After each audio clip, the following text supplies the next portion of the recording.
네, 이어서 김기성 앵커가 꼽은 이슈인 함께하도록 하겠습니다. 네, 첫 번째 이슈부터 살펴보도록 하죠. 네, TV 이야기를 좀 해보도록 할 텐데요. 보통은 가전제품 또 이제 뭐 TV의 경우 뭐 같은 모델이라고 한다면은 시간이 지나면 가격이 좀 떨어지는 게 보통 일반적인 상식인데 이런 상식이 요즘에는 통하지 않는다고 하더라고요. 네, 그렇습니다. 그러니까 가전제품 같은 경우에 대부분의 경우에 시간이 지나면은 부품 가격도 떨어지고 해서 가격이 조금씩 내려갑니다. 대략 평균적으로 한 5%씩 매년 내려간다. 이렇게 보면 틀림이 없는데 이게 TV에 지금 현재 적용이 안 되고 있다는 겁니다. 그러니까 올해 들어가지고 지금까지 LG하고 삼성 TV 판매 가격이 20%가량 오른 걸로 이렇게 계산이 됐습니다. 그러니까 대략 120만 원짜리 TV를 보셨다면은 지금 현재 가격은 150만 원쯤으로 올라 있다. 이렇게 생각을 하시면 될 것 같습니다. 지금 이유가 뭘까요? 일단은 그 베트남 쪽에서 TV를 많이 만들거든요. 그런데 베트남 잘 아시겠지만은 델타 변이 때문에 이 공장 생산 라인이 제대로 돌아가지 않고 있습니다. 여기에다가 사실 그 보복 소비가 있었지 않습니까? 네, 그렇죠. 그러면서 고가 TV들이 이 보복 소비의 대상이 됐었고요. 그리고 또 이 신혼여행을 못 간 젊은 부부들, 신혼여행 대신에 그러면 아예 가전제품을 구할 때 좀 고급 LCD TV를 구하자 하는 그런 것 때문에 전반적으로 수요가 좀 늘어난 측면도 있다. 이렇게 볼 수가 있을 겁니다. 네, 그렇다면은 뭐 말씀하신 것처럼 수요가 늘어난 것도 분명히 있을 것이고 부품 공급이 원활하지 않은 것다. 뭐 이런 게 가장 큰 원인이다. 이렇게 해석을 해보면 된다는 거죠. 네, 그렇습니다. 그러니까 LCD 같은 경우에는 이렇게 수요가 늘어나니까 LCD 패널 가격 자체가 올라갔습니다. 그러니까 중국이 LCD 패널을 갖다가 생산하기 시작하면서 저가로 덤핑을 쳤거든요. 그래가지고 한때 LCD 가격이 많이 떨어졌었는데 최근 들어서 오름세를 보이고 있습니다. 그리고 또 문제는 뭔가 하면은 반도체입니다. 그러니까 이 TV를 만드는데도 이 LCD 구동 패널이라 구동 칩이라든지 해가지고 반도체가 많이 들어가는데 이게 반도체의 전반적인 공급 차질 때문에 문제가 되고 있는 겁니다. 그래서 TV 가격이 올라가고 있는 건데 일단 현재 상황을 볼 것 같으면 LCD 패널 가격은 조금씩 떨어지고 있는 그런 상황입니다. 그렇지만 전반적으로 이 반도체 문제라든지 이게 풀릴 기미가 없기 때문에 좀 더 진행이 되지 않겠느냐 이렇게들 예상을 하고 있는 겁니다. 네.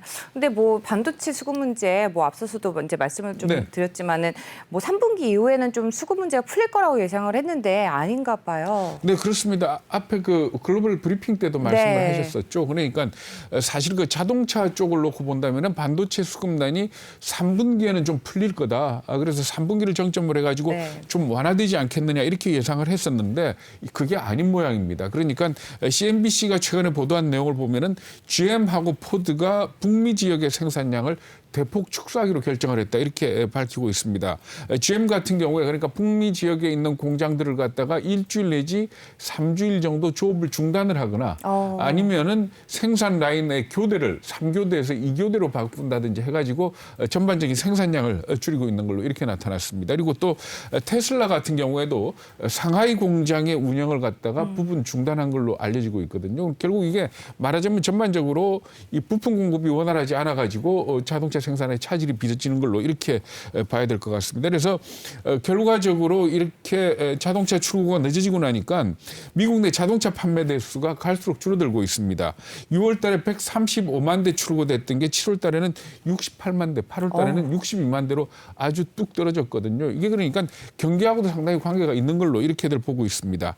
그래서 신차 가격도 좀 올라가고 있는 걸로 이렇게 나타나고 있습니다. 물론 그 중고차 가격을 나타내는 만화임 지수 같은 경우에는 5월 달 이후에 조금 꺾이긴 했는데 꺾임새가 그렇게 가파르지 않은 상황. 그러니까 결국은 신차가 제대로 출고되지 않으니까 중고차 가격 하락세도 크게 나타나지 않고 있는 그런 상황으로 봐야 될 것 같습니다. 네, 뭐 지금 보면은 공급 차질 같은 경우는 동남아 지역에 뭐 델타 변이 확산 때문이다 이렇게 보고 있는 거죠. 그렇습니다. 우리가 오래전에 그 얘기를 한번 했었죠. 동남아 지역의 이 코로나 사태가 상당히 공급 사슬에서 중요한 문제를 일으킬 수 있다라고 얘기를 했는데 지금 현 상황을 그렇게 봐야 될 것 같습니다. 그러니까 자동차 반도체만 놓고 본다면은 독일의 인피니언하고 스위스의 ST 마이크로 같은 회사들이 동남아 지역에 반도체 생산 공장을 가지고 있습니다. 그리고 미국만 놓고 본다면은 반도체 수입 물량의 절반 가량을 동남아 5개국 그러니까 베트남, 필리핀, 말레이시아 뭐 이런 동남아 5개국에서 수입을 하고 있고요.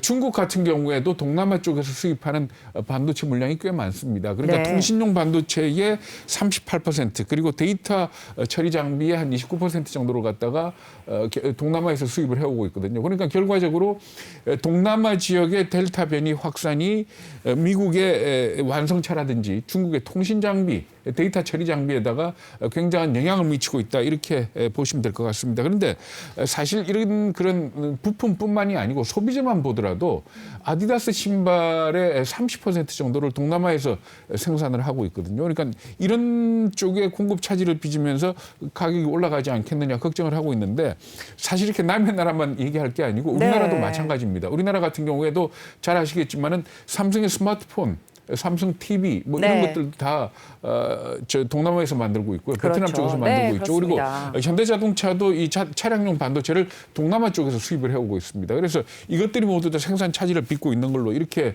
나타나고 있는데 이게 결국은 어떤 단순한 생산 차질에 따른 일시적인 가격 상승 이상의 어떤 악영향을 미치지 않겠느냐 하는 그런 걱정들을 하고 있는 겁니다. 네, 뭐 지금 보면은 일부에서는 세계 경기가 다시 뭐 침체에 빠질 것이다. 뭐 이런 더블딥 우려를 하고 있는 것 같기도 한데, 네. 어떻게 보세요? 이 숫자 들으시면 아마 깜짝 놀라실 겁니다. 그러니까 모건 스탠리가 미국의 3분기 GDP를 예상을 했는데 네. 얼마를 예상을 했는가 하면은 지금까지 6.5% 상승할 거다라고 예상을 했다가 이걸 갖다가 2.9%로 낮췄습니다. 엄청나게 2.9%. 제가 잘못 들은 거 아닐까요? 그러니까 만약에 이게 현실화된다면은 미국의 경제 성장률이 1분기에 6.4%, 2분기에 6.6%를 기록을 했거든요. 네. 그러면서 2.9%로 떨어진다면은 절반도 급냉이다. 네. 이렇게 봐야 되는 건데 모건 스탠리뿐만이 아닙니다. 골드만삭스는 9%에서 5.5%로 하향 조정을 했고요.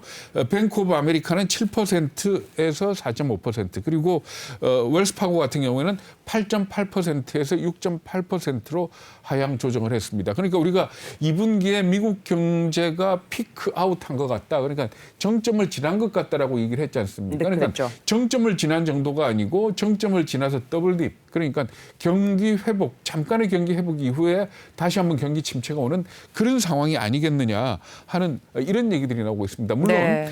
더블딥이 올 것 정도로 경제가 둔화된다면은 테이퍼링은 늦춰질 수도 있습니다. 네, 그러나 그렇겠네요. 앞에서도 지적했듯이 이 공급망의 차질이라든가 아니면은 어떤 코로나 사태 때문에 인건비가 오른다든지 하는 이런 이유 때문에 물가가 올라간다면은 연준 입장에서도 긴축적으로 돌아가지 않을 수가 없거든요. 네, 그렇죠. 그렇게 된다면은 결국은 저성장 속의 물가 상승 뭐 이렇게 되면은 그게 결과적으로 상당한 경제에 악영향을 미칠 걸로 이렇게 예측들을 하고 있습니다. 네. 특히 이랬을 경우에는 뭐 미국도 미국이지만은 실흥국들이 받는 충격은 더 클 걸로 이렇게들 보고 있는 겁니다. 네, 그렇게 되겠습니다. 어떻게 보면은 올해 초반에 상반기에 좋았던 게 아니라 작년에 워낙 안 좋아서 이제 그렇게 좋아 보였던 게 아닌가 이렇게 의심을 해볼 수도 있겠는데요.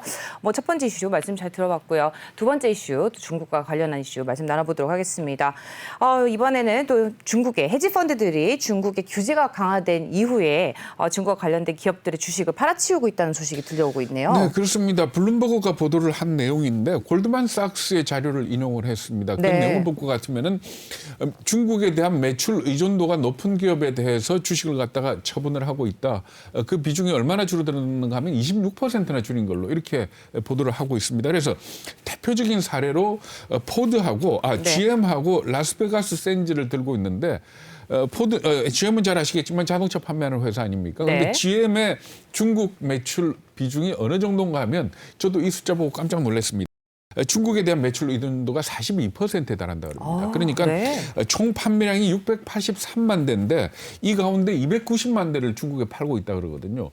이 GM이 미국에 파는 물량은 260만 대입니다. 그러니까 네. GM 입장에서 본다면은 미국보다도 중국에 더 많이 팔고 있는 겁니다. 그러니까 아무래도 중국에 대한 매출 비중이 그러니까 중국의 규제라든가 이런 것 때문에 지금 현재 헤지펀드들이 이 GM의 물량을 갖다 주식의 물량을 줄이고 있는 걸로 이렇게 보시면 되고요. 네. 라스베가스 같은 경우는 잘 아시죠? 이거 네, 카지노 업체 카지노죠. 아닙니까? 네. 이 마카오에 대한 영업이익이 전체 영업이익에서 55%를 차지한다 그럽니다. 오, 결과적으로 만약에 중국 사업장에 무슨 문제가 생기면은 크게 주가가 흔들릴 수 있다 이렇게 보고 있는 것 같고요.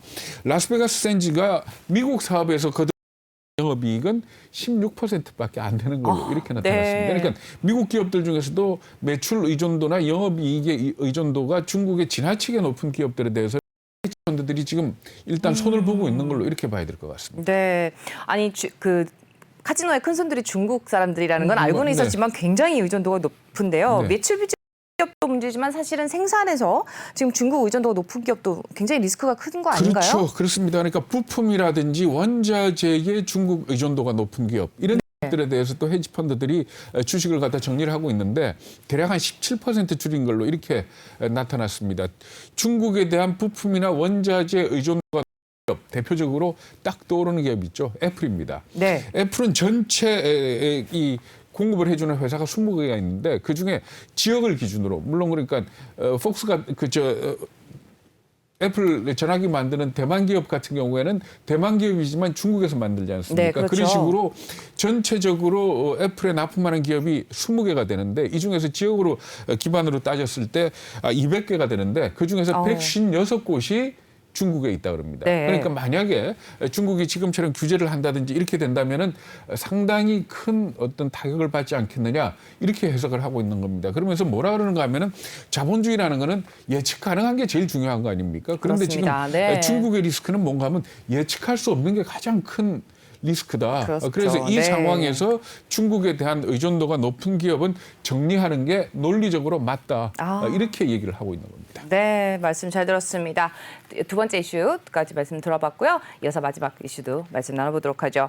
근데 이번엔 좀 가벼운 이야기를 나눠보도록 하겠습니다. 미국에서 병원들이 간호사를 지금 구하지 못해서 난리라고 하는데 어떤 이슈죠? 네, 그렇습니다. 그러니까 미국에서 간호사 구인 건수가 몇 건쯤 되는가 하면 3만 건에 달한다 그럽니다. 이게 작년 그러니까 평상시에 비해 가지고 한 30% 증가한 거고요. 그리고 또 코로나 환자가 급증을 하면서 응급실에 필요한 간호사 같은 경우는 지금 구인이 평상시에 비해 가지고 한 60% 정도 늘어난 걸로 이렇게 나타나고 있습니다.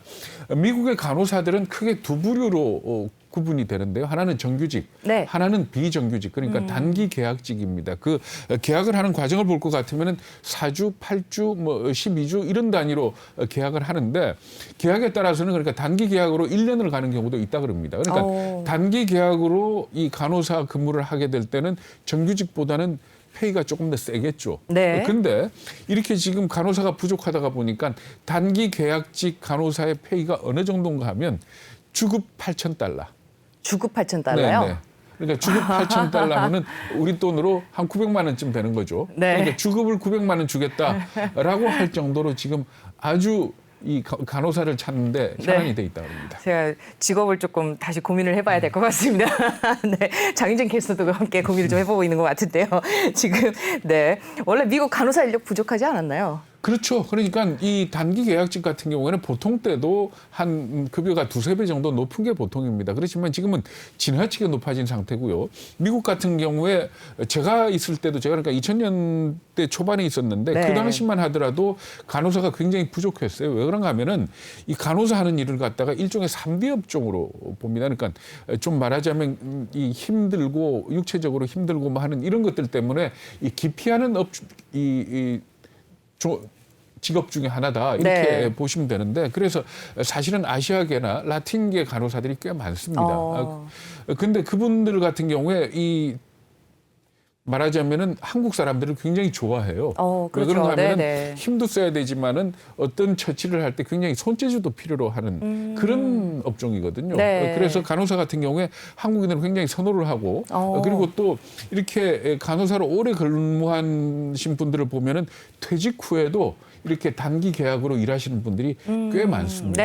그러니까 말하자면은 우리나라 간호사들 굉장히 고생들 하시죠. 영어만 잘한다면은 정말 미국 가가지고도 충분히 대우받을 수 있는 그런 직종 중에 하나가 간호사고 그리고 물론 간호사라는 이 직종이 굉장히 힘들지 않습니까? 환자를 갖다 옮겨야 된다든지. 근데 이런 부분이 아마 이 로봇이나 이런 어떤 장치들이 개발이 되면서 이런 부분도 상당히 좀 많이 완화가 되고 있다 그럽니다. 그래서 앞으로 유망 직종 중에 하나가 오히려 간호사가 아니냐 하는 그런 얘기까지 나오고 있다 그러거든요.